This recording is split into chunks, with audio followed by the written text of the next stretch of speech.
forgot to mention a few shtickach yesterday, which as I was preparing the shiva tonight, I remembered I missed them out. First one, very interestingly, the Mordechai, when he starts writing the Megillah, he puts us in the picture very, very quickly. He starts off with the word Vahibi Achashverosh Hu Achashverosh. So Rashi brings a Chazal.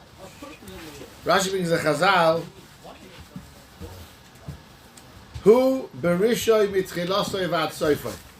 He was a Rasha from beginning to end. It was a Rasha from beginning to end. This is the opening. You know, the Balkar is not taking a second. Yeah. And he tells you who Achashverosh who Berishoy Mitchilasoi Vad Soifoi. So Ruchaim Kanievsky in Talmud Dikra, he says a Dava Nifla. He says Mordechai is not giving you a chance to think. He's not giving us a chance to think that it may be because he loved Esther. That's why he overturned this Gezerah, and Esther charmed him, and all these things. Mordechai says Hu Berishoy Mitchilasoi Vad Soifoi. He said, what I'm about to tell you now, in the following 160 odd psukim, it was Maaseh Nissim from beginning to end. He was a Soinei Yisrael right to the very end. And it was nothing to do with Esther. Esther was the Shliach, but it wasn't because of her, anything to do with that. It was all Maaseh Hashem. Now in the Gemara says, what does this name Achashverosh, what does it signify? So the two opinions in the Gemara, very, very interesting. One says the word Achashverosh is the word Ach Lerosh. He was such a dictator, he was such a tyrant, just to think of his name gave you a headache. Anyone mentioned his name, anyone lived in his time, ask anybody who lived in Russia during Stalin's reign, just the name Stalin give you a migraine. Anybody who remembered him had to hold his head. It was such a tyrant. Another man Dhamma says, no, it's not for the word Ach L'Roshai. Shahakol Nasu Roshim B'Yamav. Everyone became impoverished. He lived such a luxurious Malchus, he had to raise taxes. And the very last thing Taka says in the Megillah was he put the taxes up. Some people bang when it says mass. Yeah, they bang. So says Ruchaim Kanievsky also, very, very interesting observation. He said, where did these two man Dhamma come from? He said, they're not arguing. He says sometimes Achashverosh is spelled in the Megillah Mole Aleph at the end. Achashverosh, which is the word head. So there Chazal say, you would say, you held your head, you got a pain in your head, you got a migraine where you remembered it. In many cases it's spelled Chosa Aleph without the Aleph, so it's Achashverosh. It's written Achashverosh. And that is to be remembered in his lifetime, in his reign, the taxes went up. He was careless how he spent, and off he did it. Many kings were like that. I remember learning history.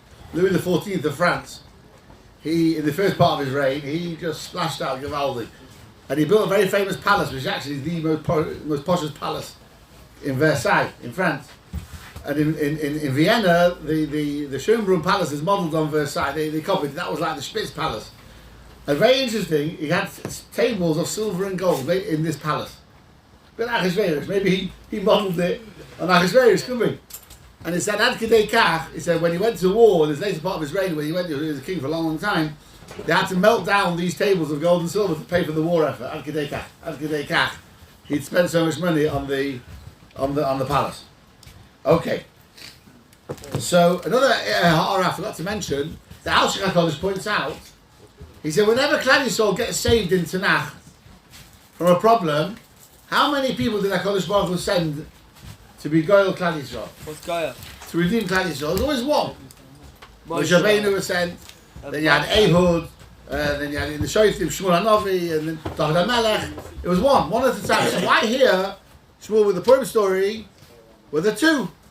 Who's Esther, Mordechai? Yeah, Mordechai and Esther. United.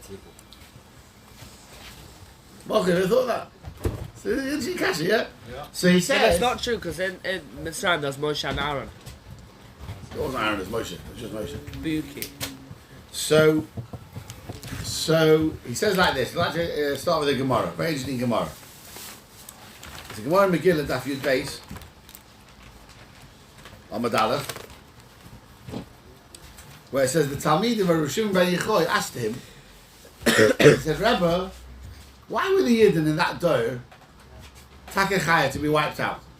There was a Gezeres Klon, never in the history of Klal Yisrael that happened before. He said, what did they do so bad? What did they do so wrong that they deserve to be wiped out? Mordechai told them not to go to the party, and they went.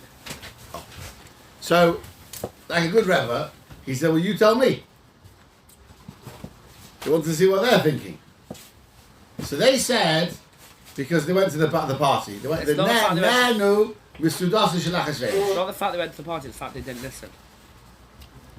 Okay. So he said to them, that doesn't make sense. That can't be enough. That can't be enough. Because only Yidden and Shushan went to that, not the whole Klal Yisrael. So they said, Rebbe, no tell us. So he said, because 50 odd years earlier, 60 years earlier, when Nebuchadnezzar put up a statue of himself, made an Avodah Zarah, all the Yidden bowed down except Hanani, Mishael, Azariah. So that was the reason. That's why they were all guilty. So they asked him, so Rebbe, if they were taken guilty, so why did the Kosh Baruch Hu save them? They were taken guilty. So Rishon ben Yechoy said an amazing thing. He said, Heimle osu ela leponim. When they bowed down to that Tzelem, they only bowed down the ponim to the face. See what that means in a minute. So HaKadosh Baruch Hu, so it wasn't, they didn't really, in the believe, they weren't being Mekabel as a God or any Chas Shalom. It was on a superficial level, externally, they gave the impression that they were bowing down to it. So HaKadosh Baruch Hu did the same thing. He brought a Gezer of Haman, where on the surface it looked like they were wiped out, but HaKadosh Baruch Hu had no intention ever of wiping out Klal Yisrael. So it was midah k'neged midah. They did something external, but internally didn't mean it. So HaKadosh Baruch Hu brought a Gezer of Haman, where externally it looked they were going to be wiped out, but HaKadosh Baruch Hu had no intention of wiping out Klal Yisrael. So the question is though, why did HaKadosh Baruch Hu wait 50 years till he brought the Gezer of Haman? If they're guilty because of Hishtachel with the Tzelem b'mei Nebuchadnezzar, why did HaKadosh Baruch Hu wait 50 years? 2 generations almost. Couldn't even be many of the people that died who bowed down to the Tzelem, could we? What was it that then Misudas Shalach Hashem has triggered it off? Says if you understand Eibishter, William, you're going to hear something fantastic. He says how one triggered the other. Listen to this. The Medrash says, in that idol which Nebuchadnezzar put up, he took the tzitz, they had the kingdom of the base of Mikdash, he took the tzitz of the Kohen Gadol, which was worn on the Kohen Gadol's forehead, and on this idol of his, he put the tzitz on his forehead, on the forehead. Now the forehead is on the face, isn't it? It's part of the face. So you see, when Klal Yisrael bowed down to the Tzelem, they weren't bowing down to him, it was to what's on the face. They were bowing down to the tzitz, which had Kodesh Lashem on it. That's what they were bowed down to. Isn't it still Avodah Zarah though? Wait a minute. So they weren't bowed down at all to the Tzelem. In their minds, they were mechavan for the Kodesh Lashem, which is Lapon, it was on the face. Now that was a good cheshbon. So that's why HaKadosh Baruch Hu didn't punish them straight away. But 50 years later, Achashverosh's second party, when he put the kelim of the base of Mikdash on the table, he put the kelim of the base of Mikdash on the table, and he dresses up with a big day kahuna. How come the Yidden didn't all walk out in protest at the meal? Or at least Chalash, they should have collapsed. How can it be? We're using the kelim of the base of Mikdash. How could they use them? And how could they not be Chalash at the site of a Goysha king? Is sacrilege, destroy, wearing the kelim of the Kohen Gadol. The answer is, and it's Takal Halacha, the Gemara says, if the Goyim, the minute the Goyim walked into the base of Mikdash, they were machal the entire Kedusha of the base of Mikdash, there was no Kedusha left. There's no Kedusha left. There's no Kedusha left. So therefore they said, well, since the Goyim have got the Kalim, and the Goyim have destroyed the base of Mikdash, there's no Kedusha in the Kalim, so it didn't bother them to drink. There's no Kedusha in the Kalim. So there was no kedusha in the seats. So you weren't bowing down to the seats, you were bowing down to the idol. So that now triggered off the kitrug 50 years earlier, and they were now all guilty for what they did 50 years earlier. But since like also Elaponim, the Maisa, B'Shas Maisa, they weren't really bowing down to the Avodah Zarah. It was only to the face where the Kodesh Hashem. So they were guilty, but they were only guilty superficially. So therefore, Kodesh Baruch Hu brought a Gezerah, where Laponim, superficially, it looked like they were going to be wiped out, but Kodesh Baruch Hu had no intention of wiping Klal Yisrael out. They just had to put right that chet, and then they sorted it out. So says the Aushech HaKodesh, that's why it needed 2 tzaddikim to come and redeem Klal Yisrael. Because they'd done 2 things wrong. They were Ishtachavu L'Tzelem, and Nenu from the Suda. So David, like David said, since Mordechai told them not to go to the Suda, he tried to put them off. So his zechus was making on the chet of the Suda. He says, Esther, who took over from Vashti, and Vashti was the granddaughter of Nebuchadnezzar, he said her zechus was making on the chet of Ishtachavu L'Tzelem. Now, he says that's why on Purim there's 2 mitzvahs. He said to learn the Megilas Pisuminis, it makes the Kiddush Hashem, and it negates the Chilul Hashem that they bow down to the idol. So therefore we've got the mitzvah of Mikra Megillah that puts that right. And they were nana from the Suda of Achashverosh. So for that we've got they fasted. The same Yidden in Shushan who ate had to fast for 3 days.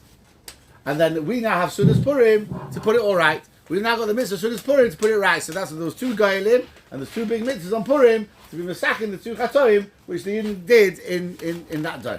That's what the Aushech HaKodesh says. So I forgot to say that last night. Okay. Right. So we're up to Pasuk Hey with the second party. And it says something very interesting. The wording is very, very interesting. Who got invited to the second party? Now, the Aushech again points out, he said, he brings the Midrashim, Haman Achashverosh, they understood the reason why the Yidden are in Golus is because they're not behaving themselves. So if you want to keep on to the Yidden in Golus, what do you have to do, Ariel? Make them behave or not behave? Not behave. Not behave. Right? You've got to make them not behave. So he said the whole purpose of this second party when they invited the Yidden was to get the Yidden more assimilated, get them to do more things wrong. Now, initially, the first thing was a airline meal, what do you call it, TT sandwiches, yeah? What do you call it? A herbalist meal. And the wine, Taki was badat. But once you get a guy drunk, yeah, then you can start bringing in what you want, can't you? Yeah, exactly. So the first round of drinks were Taka, Mahadrin and Mahadrin. The second round was just Mahadrin, yeah? The third round was, don't just like Hashem, but they were already half shikha. And once they got them shikha, got them indulging, then it's very easy to start slipping in other things. So now, says the Aushech, because of this, actually, it was done with such a cheshbon. He didn't, there was no coercion, ain't eines. He wanted them to do the Averas, to do a wrong, bemazed. Not under Ba'inus, because Einus Rahmana Patch, Einus stands like the potter. Even Shoigay is not that bad. It's not good, but it's not that bad. So therefore, there was no coercion. So he sent out a message like this. Uvim lo sayomim ha'ela, Osa HaMelech, L'chol ha'om, Hanimtsoim b'shushan ha'bira. The signs went up, the Pachgevilikas, yeah, they go on the wall. Anybody who's in town is invited. So if you wanted to leave, you could leave. Only those who are found in town. So it's brilliant. So now any Yid who wanted to leave could do this. Any Yid who stayed, He wanted. it was his Rotzen, he wanted to do it. He wanted to do it. So, that's number 1. So then he does another Gavaldiga thing. Normally, an invite to the palace, even today, if you get an invite to a Buckingham Palace garden party, they don't do it anymore now, there won't be any more of those. But when they did it, you had to have done something big for the country, or be some judge or something where the Queen acknowledges your contribution to the country with an invite to the garden party. They have about 5,000 people in there, and you get special royal sandwiches, believe it or not, cucumber sandwiches, apparently, it's a thing to get a cucumber sandwich. I met somebody, I've got a Kavrusa who went there once, he was a judge, and he went there. And they get special if you know, kosher food, not a problem, everything's done properly. My grandfather got medal for the food. But it's not any old shmogi can go, gets invited to these things. Here, Achashverosh is brilliant. Limigodo vat cotton. Anybody. Everyone's invited. Everyone's invited. Mishne Shivas Yomim. A party for 7 days. You take 7 days off work. Not so gefährlich. Not so imposing. And where did he put everybody? This is brilliant. He says, Bachatzar Ginas Bisan Hamelech. Now let's translate it. Chotzer is where, David? Where's Chotzer? Courtyard. Courtyard. Ginas is... People. No, what's a Gino? Made that up. The garden. And then Bisan Hamelech in the house. So where were they? Were they in the Chotzer? Were they in the garden? Or were they in the house? So there's two opinions in Chazal what happened. One opinion is, he brought them all and put them in the garden. They had marquees up in the garden. But this was planned. Because he had Godel and Cotton here. He had bigger people and smaller people. But he didn't want to make anybody feel that you're a nobody, you're a small guy. So he put everybody in the garden. Oh, there's not enough room, is there? And he creamed off some of the more choshev guys and put them from the chotzer into the garden. Again, there was still too many. So then he creamed off the real Schmitz and put them into the palace. So nobody felt bad, because when you all came in, you saw there was no space. So when they got creamed off, people understood, yeah, he needs more space. No one felt beleidigt that he was stuck in the chotzer or he was stuck in the garden. Okay? Now there's another opinion which says no, he put everybody in the garden, but the marquees were open at two ends. One opened into the chotzer and one opened into the palace. So what's the point in that? Says the Ben Yehoyada, it's very hard to sit down for a long time. Especially at a banquet, you want to get up and go for a walk. Or nowadays, go for a cig. You want to go out for a smoke, yeah? So he did it so you could go for an enjoyable walk. Either you want to go outside some fresh air, go out to the chotzer, or if you really want to have a bit of a mooch around, go to the palace. Go and have a look around the palace. Very interesting. I took a class to Vienna once, and we went to the Schönbrunn Palace, and it was the 100th Yortzeit of the last emperor, Franz Joseph. And I got a good deal from the guy there. It was middle of summer. He gave about €5 each. He let us all in, and they let you into 40 rooms. That's all. They let you see 40 rooms, and each room is like, they explain on the what do you call it, the electronic guide they give you. You go into each room, and they said something very, very interesting. They said kings and queens in those days were political marriages. Oh yeah. The queen did not want to marry that king, and he didn't necessarily want to marry that queen. So he said his wife Nebuch hated him, not because she didn't want to be married to him. She was forced into it. She was the daughter of whoever it was, can't remember. And it was a political marriage, but he loved his wife.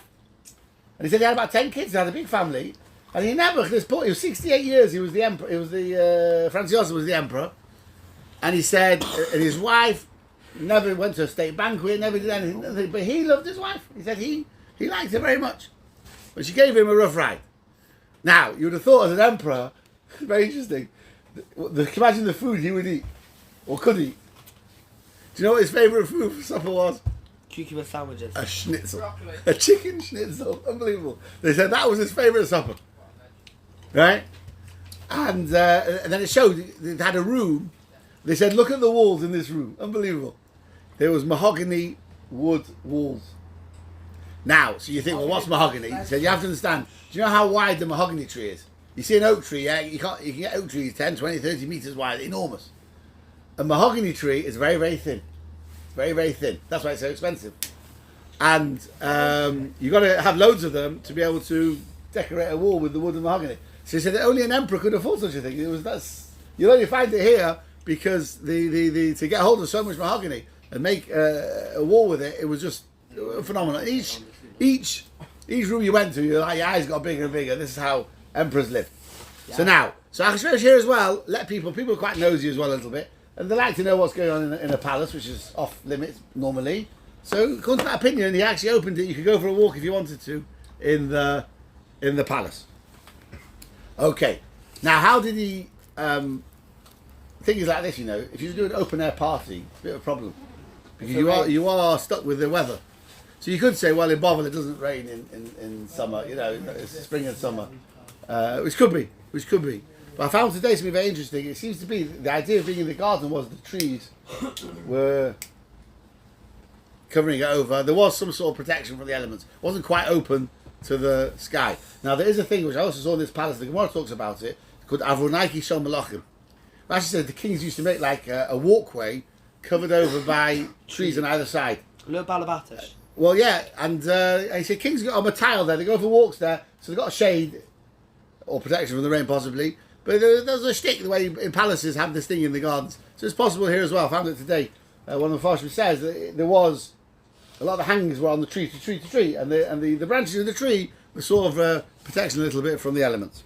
Anyway, so what was there? It's got chur, karpas, techeles, ochos bechavlei butz, vargomon, aglili kesef, amud sheish, mitoy zov, kesef, aritz basbat, v'sheish v'davis v'chor. So what are all these things? So chur, the Gemara says, is white. Whether it was white silk, don't know. Rashi says, mini begodim sivonim. Different types of colours. Tcheles we know is blue. Ochos bechavle butz. Butz is pishton, is linen. Vargomon, also a royal colour. Al glile kesef, on hangings of silver. V'amud sheish, pillars of marble. Now, it says mitzoy zahav v'chesef, beds of gold and silver. So, were they gold or were they silver? So one opinion says the bed was silver and the legs were gold. So why not the other way around? Why not say that the beds were gold and the legs were silver? Don't know why. Come on, where's Ellie? How heavy is gold? Very. It's a lot heavier than silver. It's a lot heavy, there you are. You couldn't do it, so the Ben Yadi couldn't do it. You can't get a bed of gold on legs of silver, it will just collapse. It will just collapse. You know why Moyle's Palace is Shatner? Because it's wool and pishton. So that's why I was saying the beds were silver and the legs were gold. Why Okay. wasn't it all gold? Pardon? Why wasn't it all gold? Seems not. I don't know. So much they didn't have. It seems to be. Now, Al Ritz Bas Bat Vasheish, the floor was marble, and it seems to be it was like rows and rows of marble. As you looked at it, it like dazzled the eyes as you looked at it. The Davos Chores. So I saw the Vilna Gaon and others say, why did it go to such great length to explain the wealth of this banquet? So he said because if we're told Olam Haba is better than Olam Hazeh, well, if we don't know very much about Olam Hazeh, it's not a very good Kabbalah, is it? It's not very good. It's not very telling me Olam Hazeh is Givaldi, Olam Haba is Givaldi. You know what it is? Instead of one portion of chips, you can have two portions of chips. It's not a thing. So he said, one place in Tanakh, the Torah shows you what you can really, really live up to in Olam Hazeh.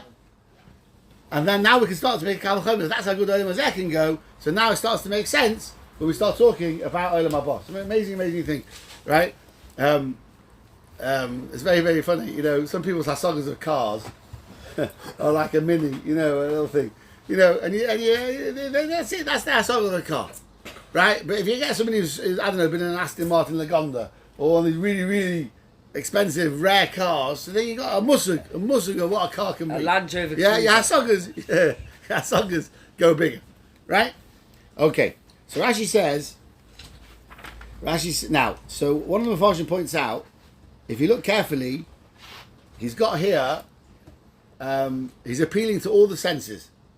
He said, being in the garden, there would have been roses and all these fine things, so you have a good schmeck of sense of smell. He said, for your eyes to see different colours, had all the different colours of hangings all hanging around the party. He said, in case you've got a feel, you want to get a taste, a real feel of wealth, have beds of gold and silver. You can touch it. He said, and of course, the taste was the food. Food and the wine, that's where the sense of taste. But what about Koil? Yeah? Zemet. Apparently there was no music. So there's two very different approaches to the Mepharshim about this. One says, every banquet of a king has music. So he didn't mention it here. That wasn't Miyucha to Achashverosh. They've all got music. It's only mentioning what was unique to this one particular banquet. That's what's pointed out. Which makes a lot of sense. The other approach is music is very, very specific taste. Yeah. If you like, I don't know, Kolbach music, and other people don't like Kolbach music, then to one guy it's music to his ears, and the other guy's hearing. Right? It's a bit like, it's a very, very interesting thing, Ashkenazi chazonos and Sfadi chazonos. Joking apart, Nice to the Ashkenazi ear, a Sephardi chazan, it's earache, and vice versa, because it's an acquired taste. You know, you're used to it. You use that style of singing, use that style of niggin. It's very thick. So now he wants everyone to enjoy themselves at the party. So if I enjoy schnitzel and you enjoy steak, we're both enjoying ourselves. But if you like the music and I don't, I'm not going to enjoy myself. So music is something you can't make everybody happy with the same music. So he kept it out. There's another opinion which says, since it was last Kison Ish Ish, he'd have had to play Jewish music. What Jewish music would there have been in those days? It would have been the Nigunim of the Leviim on the base of Mikdash. And the last thing he wanted them was to start thinking about going back, start reminiscing about the good old days in Yerushalayim. He's trying to assimilate them, say, you're staying here, guys. Live it up in Golos and Bobo now, you're finished, you guys. So the last thing he wanted was to arouse in them, to shuka, a yearning for the Kedusha of the Niggin of the base of Mikdash. There's a few. So nowadays, someone said, yeah, nowadays you just give everybody those Bluetooth earphones, yeah, and everyone will be happy. But it's very interesting, you know, there are certain nigunim where everyone in Kleisel sings this niggin. Like the niggin for Kaddish on Yom Neroyim. Everyone sings it. So you see these nigunim go back. Before we spread out in Golos, Haraya, everybody in Golos had this niggin. So you see some of these nigunim on Makubal, they were sung in the base of Mikdash. Right, there's a Kabbalah. You don't do it? Oh, I can't do it. Right? I don't know. I don't know. Right? Sorry? The closest thing to Yiddish. Yekes in the Spanish, you have options. Yeah. Right? Yekes Okay. Now the next thing is the drinks. The drinks were phenomenal at this wedding. at this banquet. Listen to this. So it says, Vahashkois Biklei Zahav. The drinks were in golden kalim. Now, by the way, do you normally serve wine in gold goblets? No. No, glass. You don't. You normally do glass, yeah? You don't. Yeah? So that's why already we've got a clue here that these were not any old golden... No, it's about the taste. It affects the taste, yeah, very much so. Very much so. And you certainly don't store wine in gold. Right? It will get affected. It will affect it. It will the chemically react with the gold. Sorry? Only Rebbe's Batish. They have a gold there? Have you ever seen a becher, which is not silver? Have you ever seen a gold becher? Very rare. You don't find it. You don't find I've never seen it. a gold becker ever. You never seen it, have you? Never. You just don't do it. It must do something to the wine. But here, these weren't any old kalim. These are the kalim. That makes sense now. Yeah, it was dafka these kalim to rub the message in. These are not got no kedusha anymore. You guys aren't going back. You're staying here. Just live it up here. Okay. Now, the kalim mikalim shinim. Now we live in the disposable age that we can do the same thing. You never drink from the same cup twice. You sling it. Yeah. But there, where there was gold kalim, when you asked for a refill, they brought you a brand new keli and filled it up. You didn't drink from the. You didn't drink from the same cup. Yeah, same cup Are twice. you mad? They didn't bin it, they melted it down. Right? You're mad, they should have called me. Now listen to this. It says V'yein Malchus Rav. Put in the pocket. V'yein Malchus Rav. They had royal wine in abundance. So what does it mean, Yein Malchus? So some Mepharshim say it was such expensive wine only kings could drink it. That's Yein Malchus. Others say it was wine which only a king could get hold of because in those days you paid your taxes not in cash. The countries would send produce of the country to the king. So each country of the 127 would have sent barrels of wine or whatever they produced to Ahasuerus. So it was Yein Malchus. It was wine which only the Malchus would get his hands on because that's how they paid the taxes. Now, Ki Yad HaMelech. So Yad HaMelech, some say, means the menu list. The king can drink, he's got 100, 200 wines to choose from. So here as well, you could choose a wide selection of wines, spirits and liqueurs as well, maybe. Don't know. Anyway, listen to this. Unbelievable. The Yosef Lekach says, Yei Malchus Rav, lo yitochen lefarish a ribu yayin. See, it can't mean there's a lot, because every king has a lot of wine. He says it means strong wine. Balabatish. They call it Balabatish wine, yeah? This was like double knockout, yeah? A cup of this, and it set your mind into orbit. So that's how he learns. Yei Malchus Rav means extremely strong wine, which was a rare wine. 50%. So Rashi brings the Chazal. An amazing thing. Everybody, when the butlers came to you at the table, they asked you, Mr. Cohen, where are you from? It'll work very well here. So he said, I'm a Geordie. So they said, okay, and how old are you? So he told your age. 69. And they'd bring out Newcastle Brown Ale older than you were. Oh, nice. Right? Right? Newcastle Brown, yeah? It was a shtick, right? It's a bit wide, it makes a lot of sense. He's trying to make a party to make everybody happy. You're used to what you're drinking from where you come from. So this was, now why was he able to do this? Because he had wine and stuff sent over from everywhere, so he was able to do this. Now apparently there's a shtick to drink it if it's older than you. To drink a bottle of wine or a bottle of whiskey which is older than you apparently is very sticky. So this was again something done at the party. So they asked you who you were, where you were from, and you got it in abundance. You got it in Were they told abundance. not to go to the party? Pardon? Were they told not Yeah, to yeah, go? yeah. One guy told not to go. I would have loved to have gone. Yeah. Imagine the rain, tram, alcohol. Right. I would have Okay. walked out with a couple of cups of... Now, Live on YouTube. now, there was another minhag in banquets How is possible? Because, in Bovel. Because it's no Malchus 120 Medinos so long time. Yeah. Yeah, but all the Sorry Medinas came to the first party. They would have all brought schayra. The Sorry Medinas of every Medina would have brought schayra with them You see what I said? to show their loyalty to the king, paying the taxes. Probably not 10 years ago. So now, this is an amazing thing. Is in banquets in Babylon in days of old, the master of ceremonies would make a lot of money at the party. They used to have an enormous goblet, an enormous becher, which took about, I don't know, a gallon of wine or something, and it was called a puska. A puska. Stop it. And the master of ceremonies would hold this enormous cup of wine. He would go up and down the tables, and if he stopped at you, you had to drink it. And even if the guy died from it, It's not me telling you. even if the guy died from it, he had to drink it. So people at the banquet, you had to come with cash, That's a good way of and you would bribe him not to stop at you, because if he stopped at you, you had to drink it in one go, non-stop. And he said, even if the guy got killed from it, that was part of the fun of the party. You play that Trying to game. attract the Jews. Wait, so he says, this party says, ain't oines. That's right. So he says, but this banquet, he didn't want any coercion at all. He says, V'hashisiya kados, the drinking was according to whatever you fancied, ain't oines, no coercion. Kichein yisad hamelech, al kol rav beiso. This is what the king ordered all the butlers. He said, no pushing anybody to eat or drink what he doesn't want. Lasois kirsoin ish ve'ish. He was out for everybody to have a good time. Says the Mefarshim, look how Kosh Baruch turned the world upside down at this party.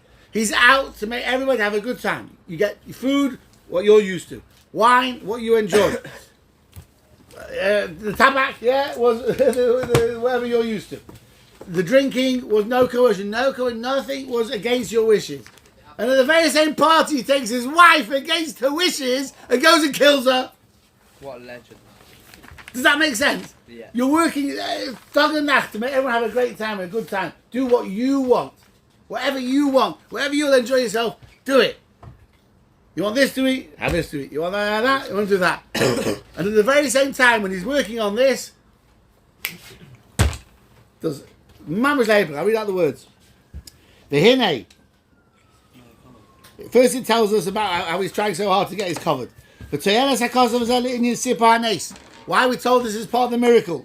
And for every Tom, Dick and Harry who was in that party, I feel like the lowest guy there, so he didn't want to do anything against his wishes. There's Ishto Yekirosa, his dear wife. Va'ahuvosa had Malka the queen. So he wanted to bring it in against her wishes. Va'al Kocha Laharis is offered to show her off. Ki ein sofek, here we see without any doubt. Asher leiv melech biyodeh, the heart and mind of every ruler is in the hands of Hashem. Saveh Vasibo, who turns everything upside down and causes everything to happen. It's illogical. It doesn't make sense. The person he likes the most in this party, he makes her do what she doesn't want to do. And everybody else who's just a publicity stunt doesn't do what they want to do. Did she go a tail? It doesn't make sense.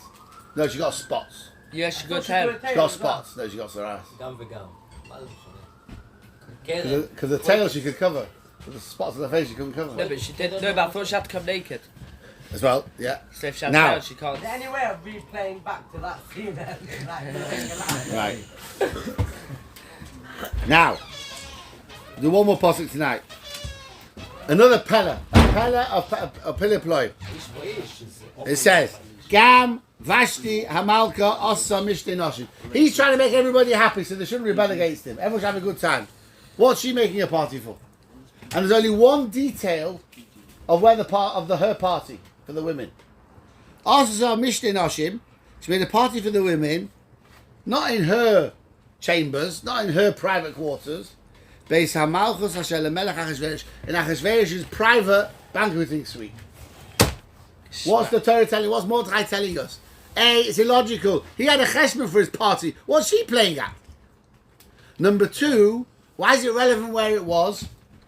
She went right inside the palace, the inner rooms, where no one was allowed to go, and she shows them off to all her friends or whoever she invited.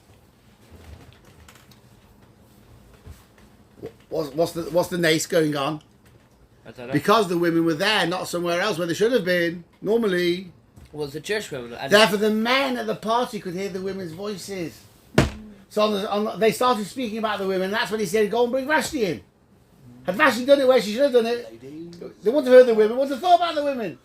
So the Torah is telling us, Mordechai is telling us another illogical thing. A, there was no need for her to have a party, and B, why did she do it in a crazy place? Again, HaKadosh Baruch Hu is getting it ready. Get rid of Vashti. Vashti has to be gotten rid of. So she did a crazy thing in a crazy location to bring about the salvation of Klal Yisrael. Lefi she'inyan ha'mochim she'asasa he inyan l'sipur ha'neis u'pirsumai. He said where exactly she had this party is part of the miracle. Shehi ba'atzma. She herself brought about her downfall. Bezodoi libak he gava ma'od hushmela. Asher ein zez v'losi me'ita yisbarach. He said that can only happen because Baruch Hu making people do irrational things, crazy things, against how it should have been.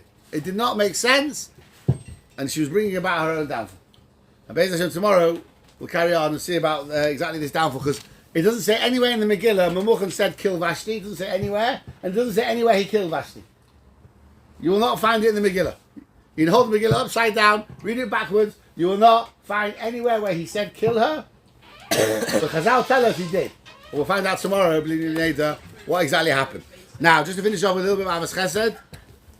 So we've talked till now. Marty, this is just for you. This period is just for you. Like all the others. Well, you'll see. You'll see why in a minute. You'll see why in a minute. Hey, Ramotcha on camera. Ramotcha HaKohen Shlita. the biggest threat. Right? Says the Avos Chesed, we talk now about the great mitzvah of lending and the great mitzvah of helping other people with the halva. He said, let's now talk about the mitzvah of paying back the halva.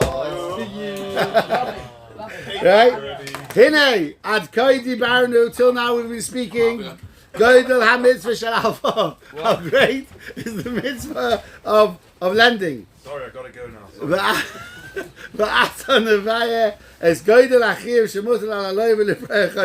How what an obligation there is on a borrower to pay up his debts. Chazal say Priyas B'Chayiv mitzvah, paying up a debt is a big mitzvah.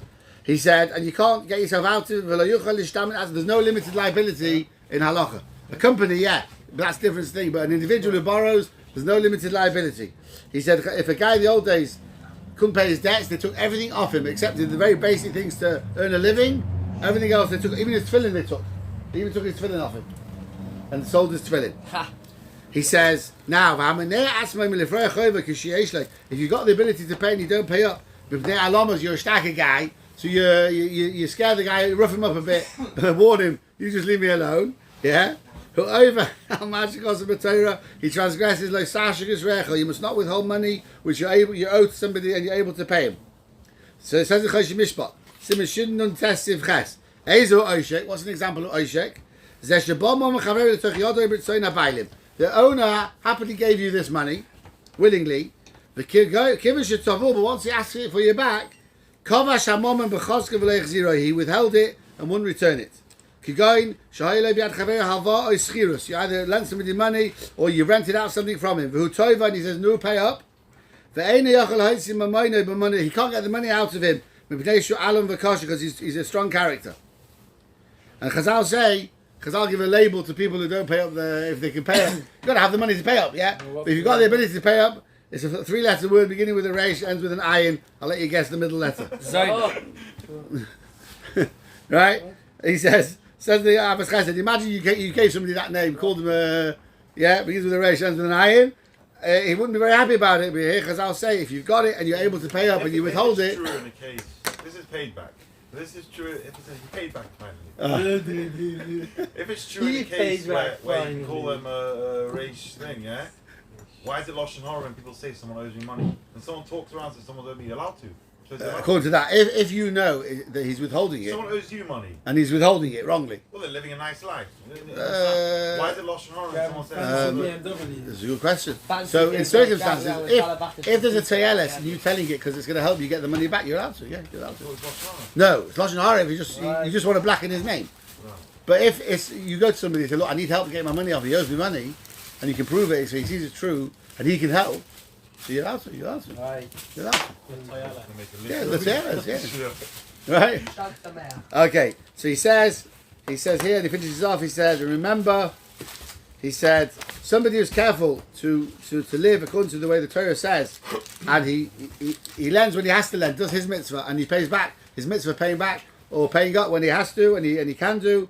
He said he's Makar of the Geula, as Yeshaya says, we lay it on the fast day, Shimru Mishpah V'asu Tzedakah. Keep justice and do tzedakah, those are the two big mitzvahs. That will bring the Geula closer when we live Al Pi Mishpah. We do what's right and we give when we have to give the mitzvah of tzedakah. Okay, Be'ez Hashem will carry on tomorrow. Thank you very much. Elias, do not want to go to jail for Hey Dollar the affiliate.